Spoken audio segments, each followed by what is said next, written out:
mga ginikanan, kinahanglan yun ipakita nato ang atong papel bilang totoong magulang. No? Kasi hindi lang po yan sa panganganak tapos na agad.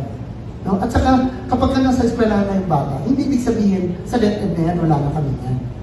And remember, we might secure your children 8 hours during the school day, but when they are off at the gate of the school, walking towards home, and living their lives with you there, marami kayong papel na gagampanan.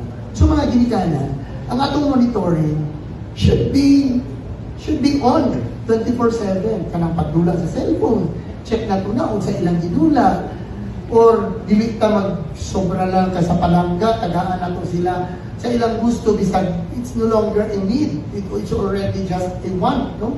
So, kung ano ba talaga ang kaibahan ng needs and wants, ng luxuries at ng necessities, dapat ipaalam natin sa mga kabataan na. Ay, kung ako ginikanan, di mo kinahanglan ang kwarta ka na, kaya mura nang gustay sa computer, why would I give you that?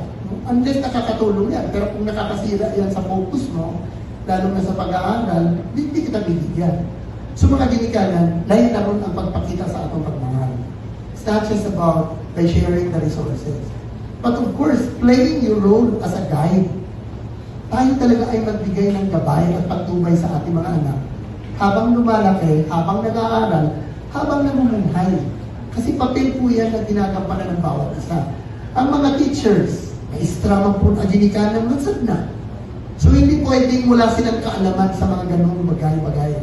Kasi sila din, papel din nila yun. So it's not easy to empathize with parents. If I am a director, it's not easy to empathize. I simply put my shoes in your, I put myself in your shoes. Naintindihan kita kasi magulang din ako, magulang din kayo. So mga ginikanan, wala nga itong mga magtutudlo, mga principal, naging kamot, na inyong mga anak makatko, na inyong safety, ma-secure sila. Again, this is everyone's concern. And everyone should contribute to getting what we want for the lives of our children. Thank you.